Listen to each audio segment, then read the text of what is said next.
Okay, well, I think I deserve to, or I don't deserve. I think you guys deserve a channel update.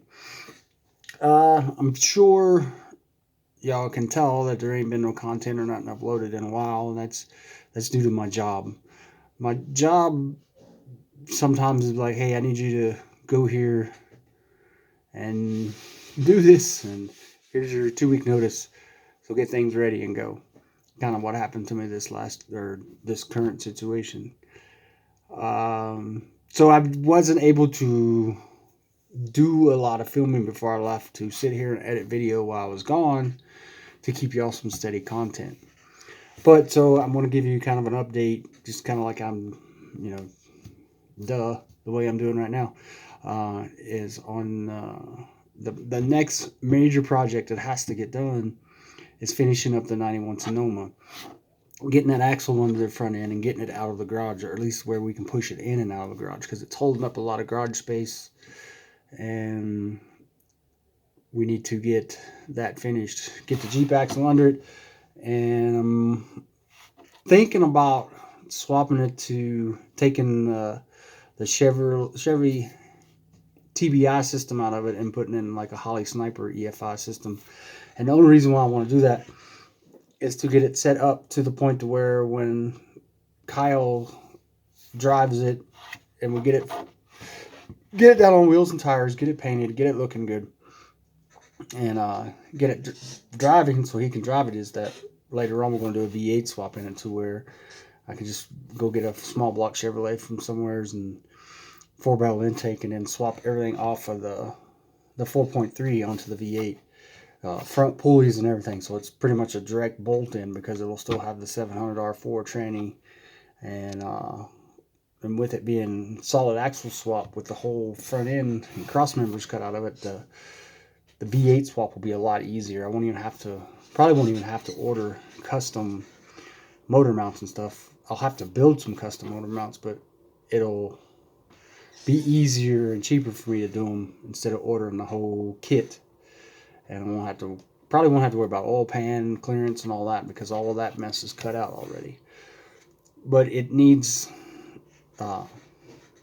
that set on its all four wheels so it can be rolled around and get dry shaft made so we can be able to drive it. It still starts and runs the way it is right now. We didn't change any of that. And actually it drives, the rear dry shaft is in it, so it'll move right now with the 8.8 axle already in it. But it's too short. It doesn't go all the way up into the rear of the transmission, which is the next thing I want to do is convert it from a slip yoke to a fixed yoke, and I'm getting ready to order those parts. So the parts that are being ordered right now for it are the slip yoke eliminator.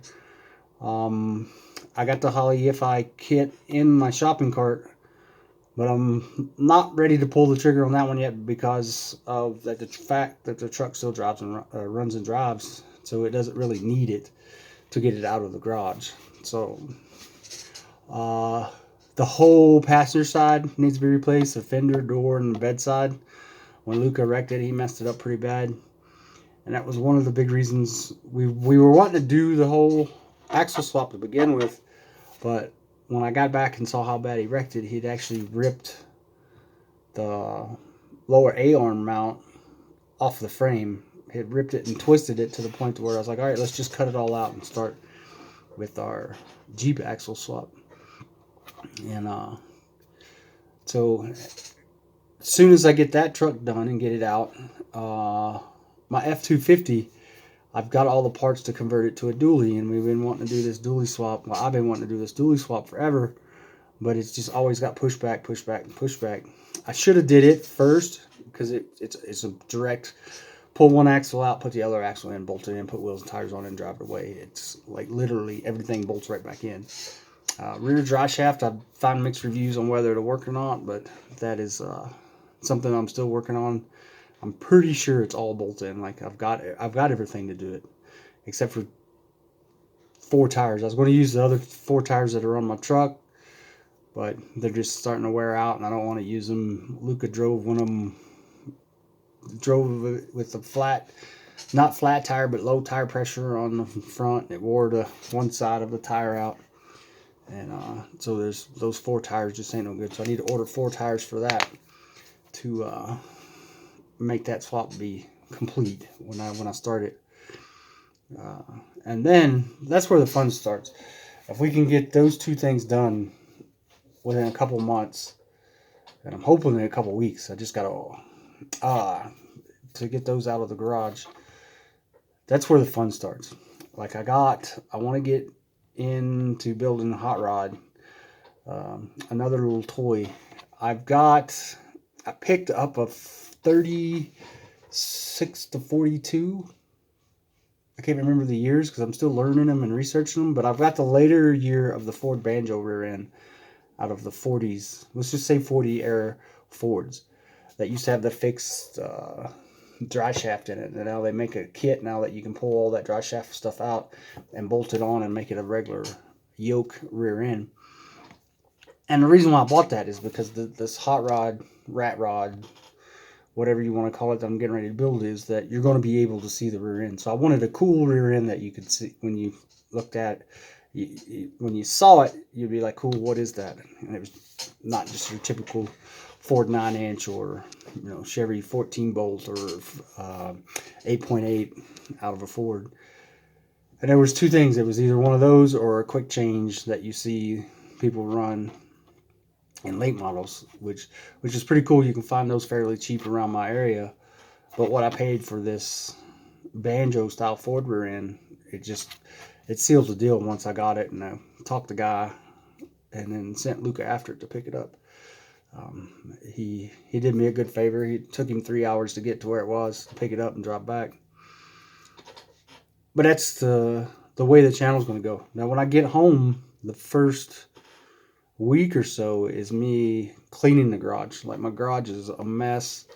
I don't want to really be making videos in the mess that it's in. You probably, if you already get into my channel and you see some of the later videos that have been up, that just gone up here a little release recently, then you'll see how big of a mess it is. I've got to finish my air dry cooler for my compressor so I can run my sandblaster, because we were doing powder coating, and when it got to the point where we were trying to get a little further advanced in our powder coating to sandblast stuff to be able to help fund some of our projects by powder coating stuff for us, that our air compressor just got to the point where you use it more than 10 or 20 minutes, it just started spitting water through the sandblaster, and at that point the sand doesn't do its job because water and the sandblasters don't mix. So I got to fix the air dryer on that. I got some expansion I want to do on the garage. I want to build a storage loft in it, and I'm thinking about trying to do the spray foam on my own. I've been watching videos and seeing the kits out there, and it's going to determine on how much somebody will come in and do it professionally. If I can save $300 to $400 by doing it myself, I will. If it's around $200 or so difference, I'll probably just tell somebody to, hey, or just come on in and do it. That way I don't have to worry about the mess and the hassle. Only thing I got to worry about is pushing everything to the center of the garage and covering it up with plastic and make sure it doesn't get foam on it as they spray it in. So just some quick channel updates is like that. We got to get the Sonoma back on wheels and tires and get it to where it can roll in and out of the garage. It needs I need to build all the brackets, order brackets, build brackets, and do some custom fab work to get the Jeep axle in it.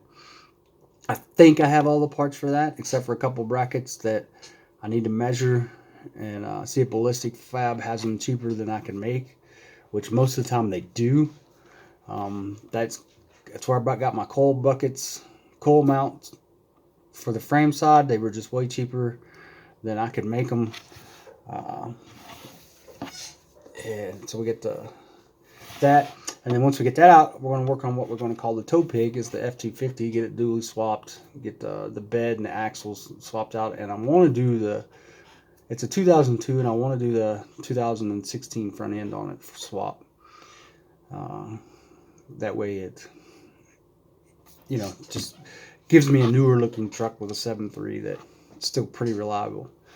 And then get started on some of the hot rod stuff that I've been gathering parts up for the last 10 years, and go-kart racing, it took everything over from me building cars and me and Luca finishing his truck and his 57 International, which if y'all look back on the channel, you can see that build where it started a couple of years ago.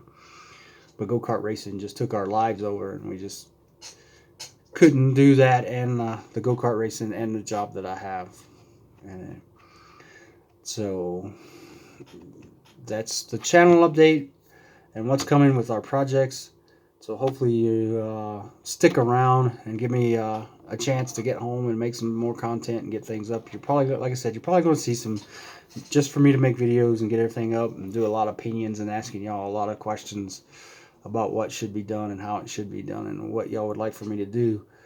Will probably be around while I'm cleaning out my garage and cleaning up and getting everything organized back into my garage. Because I want to buy a new toolbox and get all my tools into one box. I got tools in one garage, tools in the other, tools that I know I got but I can't find. And I just want to get one big box and get it all organized and get it back to controllable. I get rid of the chaos. Because me and my kids love powder coating, but it got so frustrating trying to use paint stripper to strip paint when we have a sandblaster there, and it just doesn't work. And paint stripping is a mess, time-consuming process, and it just got to the point where we just didn't really want to powder coat or do anything. So please stick around, like, share, and subscribe, and go back through and watch the videos that are already out there. You know, if you could do me a huge favor, just clicking on the videos and to get some views. I need views to get the channel going and to get to the point to where I might be able to self-sustain some of these builds off of just a YouTube money. But if y'all could go through and just click on the video tab and where it says play all, just play all and let them all play. Go to bed and let them all play in the background while you're sleeping. That would be awesome if I can get people just to do that and get the views up and get the members and the subscribers out there. And something I've been learning, I guess, with the YouTube is that if y'all comment below, make sure you comment below, and that we get things. The more comments, the more YouTube shares my videos, I guess. I don't know how all that stuff works. But like, share, and subscribe, and please view the videos and watch them as long as you can, you know, to the end. Or I don't know what the rules on how long you have to watch them before you get credit of people actually watching them.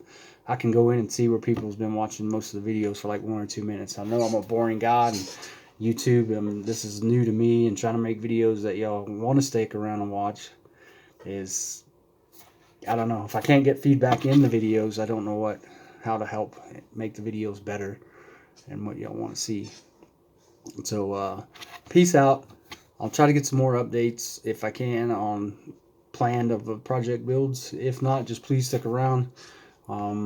Trust me, I'm going to get back into building stuff, and what you're going to see me build probably and work hard to get it out is the Sonoma. Trying to get that thing out. But peace out.